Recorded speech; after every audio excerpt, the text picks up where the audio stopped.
1944 June 12 അന്ന് paddy എന്നു പേരുള്ള ഒരു പ്രാവ് ഒരു യാത്ര നടത്തി.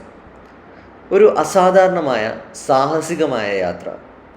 ആ യാത്ര പിന്നീട് ചരിത്രത്തിൻ്റെ ഭാഗമാകുകയും ചെയ്തു. നിശ്ചയദാർഢ്യത്തോടെ പാഡി അന്ന് പറന്നത് 368 കിലോമീറ്ററുകളായിരുന്നു. ഫ്രാൻസിൽ നിന്ന് ഇംഗ്ലണ്ടിലേക്ക് ഇംഗ്ലീഷ് ചാനലും കടന്ന് രണ്ടാം ലോക മഹായുദ്ധത്തിൻ്റെ ഒരു സുപ്രധാന രഹസ്യ സന്ദേശവുമായിട്ടാണ് പാഡി അന്ന് പറന്നത്. വെറും 4 മണിക്കൂർ സമയം കൊണ്ട് ആ സന്ദേശം ഇംഗ്ലണ്ടിലെത്തിച്ചു.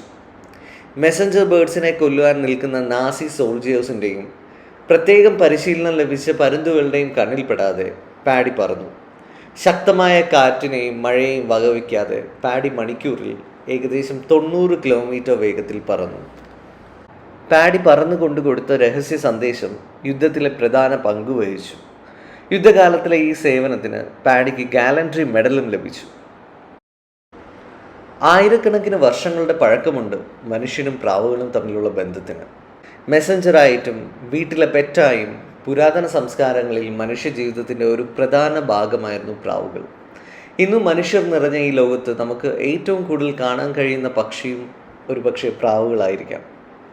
തിരക്കിട്ട് മനുഷ്യർ ഓടിപ്പോകുന്ന വഴികളിൽ സ്വസ്ഥമായി ഒരു കൂട്ടമായി വഴിയരികിൽ ധാന്യങ്ങൾ കൊത്തിക്കഴിക്കുന്ന പ്രാവുകളെ നമുക്ക് കാണാം. പ്രാവുകൾ പണ്ട് കാലങ്ങളിൽ നല്ല ഉയരമുള്ള പാറകളിലായിരുന്നു കൂടുണ്ടാക്കിയിരുന്നത്.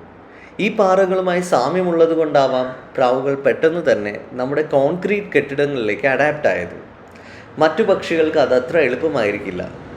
തിരക്ക് നിറഞ്ഞ സിറ്റികളിലും കെട്ടിടങ്ങളിലും നമുക്ക് കേൾക്കാൻ സാധിക്കും ഈ പ്രാവുകളുടെ ഒച്ച.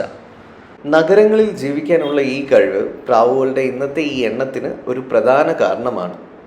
വർഷം മുഴുവൻ പ്രജനനം നടത്തുകയും ഓരോ 6 ആഴ്ചയ്ക്കും കുഞ്ഞുങ്ങളെ ഉൽപ്പാദിപ്പിക്കുകയും ചെയ്യുന്നു. പ്രാവുകൾക്ക് വളരെ വേഗത്തിൽ പറക്കുവാനും സാധിക്കും. മണിക്കൂറിൽ 125 കിലോമീറ്റർ വേഗതയിൽ വരെ അവർക്ക് പറക്കുവാൻ സാധിക്കും.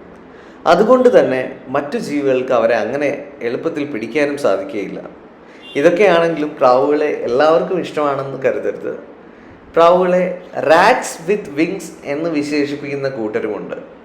പ്രാവുകളുടെ വേസ്റ്റ് നൈട്രജൻ റിച്ച് ആണെങ്കിലും അത് കെട്ടിടങ്ങൾക്കുണ്ടാക്കുന്ന നഷ്ടം ഞെട്ടിക്കുന്നതാണ്. ചിലർക്കൊക്കെ പ്രാവുകൾ ഒരു ശല്യമാണെങ്കിലും മനുഷ്യരും പക്ഷികളും തമ്മിലുള്ള നൂറ്റാണ്ടുകളുടെ ബന്ധവും സഹവാസവുമാണ് പ്രാവുകൾ സൂചിപ്പിക്കുന്നത്. മനുഷ്യൻ ഒരുപാട് മാറി, അവൻ്റെ ചുറ്റുപാടുകൾ മാറി, പരിസ്ഥിതി മാറി, പ്രകൃതി മാറി. ഇത്രയും മാറ്റങ്ങൾ ഉണ്ടായിട്ടും ഈ പ്രാവുകൾ ഇന്നും നമ്മുടെ ഒപ്പം യാത്ര ചെയ്യുന്നു. ഇനിയും അവർ നമ്മുടെ കൂടെ ഉണ്ടാവട്ടെ എന്നാഗ്രഹിക്കുന്നു. നന്ദി, നമസ്കാരം.